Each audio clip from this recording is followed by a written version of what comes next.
ما من نسخۃ مطبوعۃ او مخطوطۃ لها وجود واثر فی البسیطہ الا یوجد عند هذا الفقیر.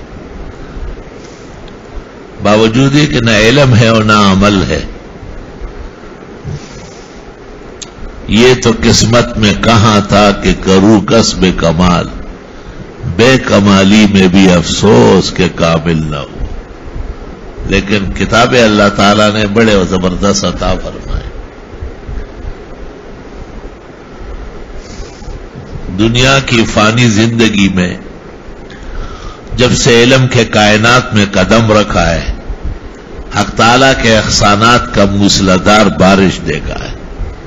لیکن کتب کے بارے میں جو اعزاز میرا اللہ نے کیا ہے، مجھے کوئی اور فرق معلوم نہیں جس کو زمانے قریب یا بعید میں اس قدر خزائن ملے ہو.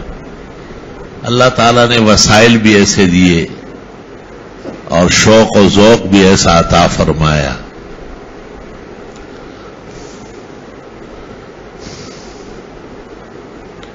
کہ اس کے لیے کتابیں جمع ہوتی رہی اور عجائب و غرائب طریقے سے جمع ہوتی.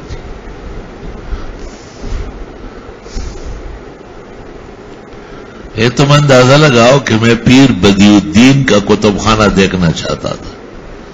یہ نیو سعید آباد میں ایک متعصب غیر مقلد گزرا ہے، حد شیطان تک پہنچا ہوا تھا.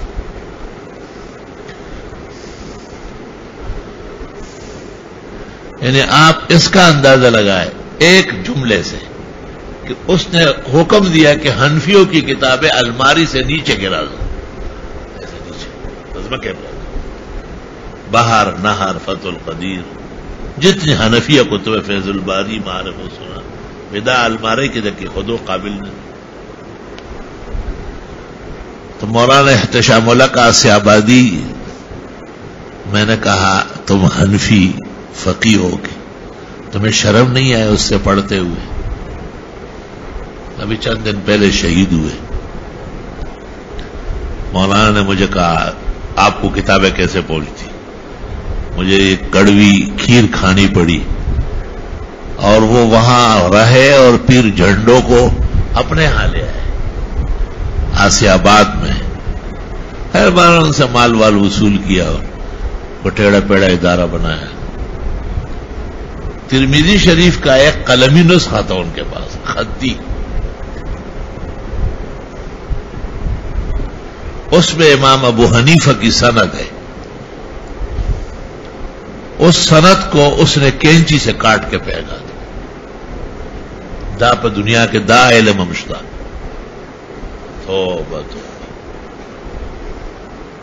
اس نسخے کو لینے کے لیے میں آسی آباد گیا. مولانا احتشام اللہ قاسی آبادی دوست تھے، بڑے اچھے با اخلاق جمیل و شیام انسان. بہت جھگڑا میں اس سے کرتا تھا، ہر وقت میں جھگڑا میں اس سے بولا ہے تا غیرت کو دے. یہ سب تو مولوی زرولی نہیں ہوتے جگجو.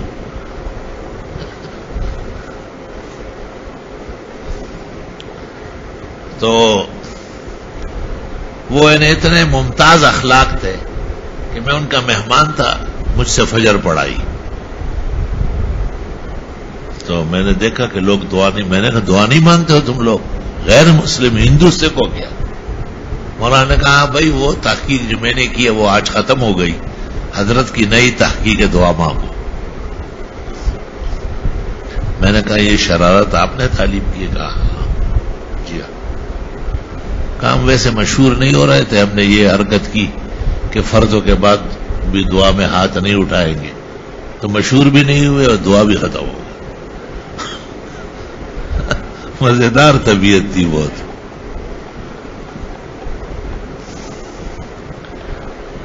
خیر مولانا نے سفارش کی اور نیو سعید آباد حکیم اپنے پیر بدیع الدین کے ہاں میرا جانا ہوا.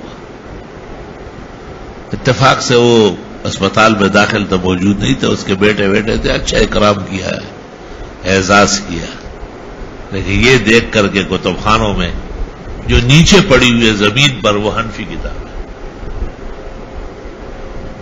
مجھ سے نہیں رہا گیا. میں نے کہا بس ہو گیا. میں فوراً گاڑی میں بیٹھ گیا. میں نے کہا بس توبہ استغفر اللہ. میں نے کہا الحمدللہ جو ہمارے بزرگوں کی تعلیم ہے وہ خوب ہے. انہوں نے کہا ہے استاد محترم مفتی ولی احسن کہتے تھے دجال جو ہوگا وہ غیر مقلدوں میں سے ہوگا کیونکہ اتنا بڑا فتین دنیا میں کوئی نہیں. میں نے وہاں جا کے یہ بیان کیا. میں نے کہا ہمارے استاذ کے درس کی صداقت ہے. آج میں نے دجاجلہ اپنی آنکھوں سے دیکھا.